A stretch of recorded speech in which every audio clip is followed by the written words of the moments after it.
At its most basic level, IFR flying is about venturing into weather that would otherwise keep us grounded.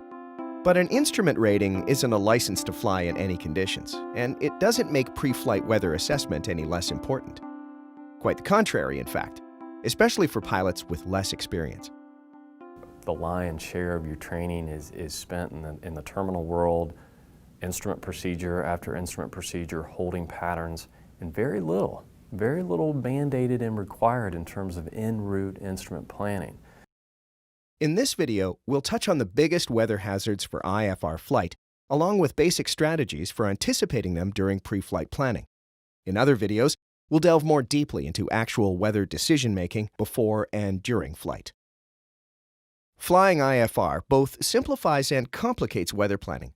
There are fewer no-go situations, but more time spent in weather means more room for error and more uncertainty in planning.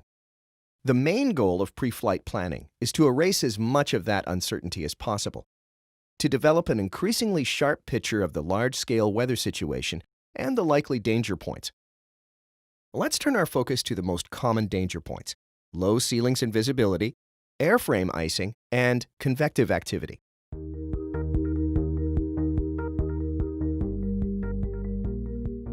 Flying in low visibility is what IFR is all about. But an instrument rating is no guarantee that it's safe to fly anywhere close to minimums, or even in the clouds for that matter. It's important to approach these planning situations with a clear sense of your own limits, as they are today, not 6 months or 6 years ago. Instrument flying skills deteriorate quickly, and it's easy to overestimate your own proficiency. There's also the gap between training and reality. The instructor says go visual, or you're at minimums and you take the foggles off and you're seeing your 7 or 8 miles of clear VFR day. That transition into a half-mile visibility day is again very different. Proficiency aside, during the planning phase, an issue that often confronts pilots of light aircraft is a weather system that brings low IFR ceilings and visibilities across a large area. Here, the question should not be, can I get in, so much as, can I get out?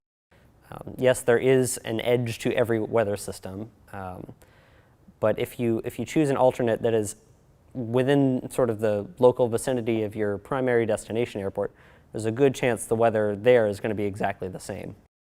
A skeptical outlook, coupled with careful fuel planning, is critical here.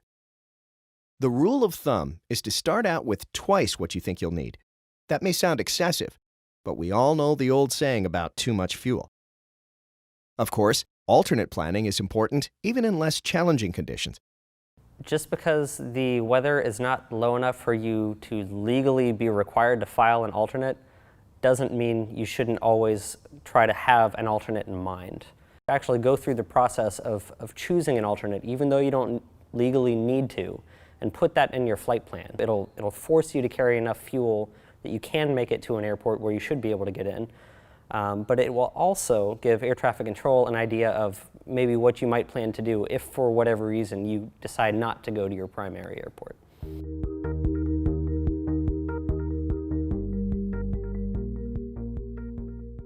Convective activity feeds on heat, which is why it's generally better to fly in the morning during thunderstorm season. But thunderstorms aren't always towering mushroom clouds that you can see from 100 miles away.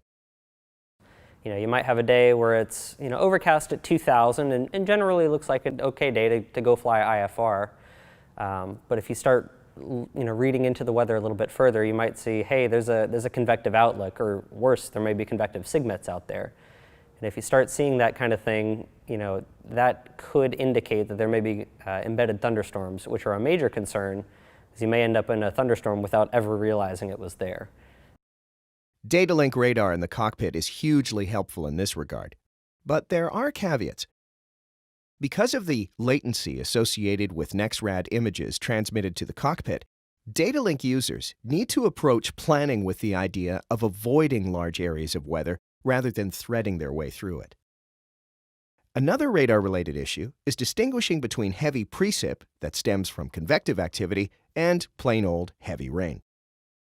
Part of the answer comes from an understanding of the basic weather situation, but there are other clues as well. First, is there lightning? how steep are the precipitation gradients? Seeing red on the radar may not tell you as much as you think. The colors aren't standardized, so you really need to look at the decibel levels. As a general rule, non-convective precipitation tops out at about 40 decibels. Anything above that is probably coming out of a thunderstorm.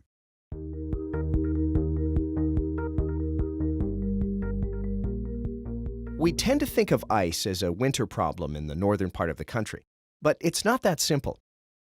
Anywhere there's visible moisture and the temperature falls to freezing, there's the potential for ice. It is possible to get icing at the altitudes where we normally fly in our smaller airplanes, even when the weather is, windbreaker weather at the surface. If you're planning to fly at, 9,000 feet and it's, only 50 degrees Fahrenheit at the surface, there's a decent chance that you may run into ice if you find yourself flying in rain or even flying through clouds. Fortunately, icing forecast tools are a lot better than they used to be. So we have these great graphical tools at aviationweather.gov that'll give you lowest freezing levels. It will give you icing probabilities. All of those, especially for the instrument pilots out there that could be flying into visible conditions with temperatures less than freezing.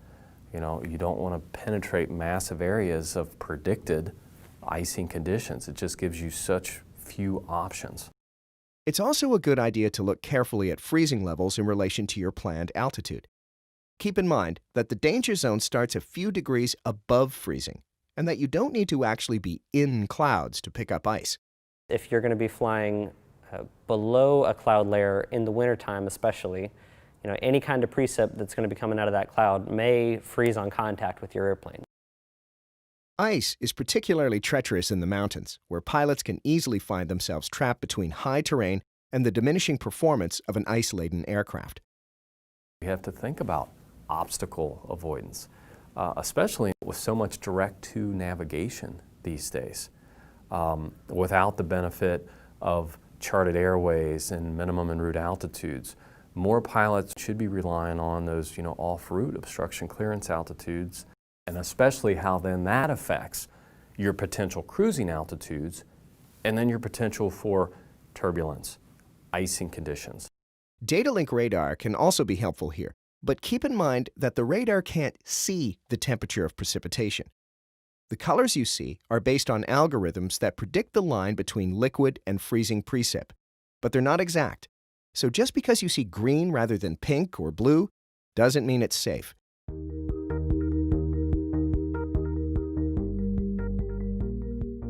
With IFR, as with VFR, it's generally not exotic weather that gets us into trouble.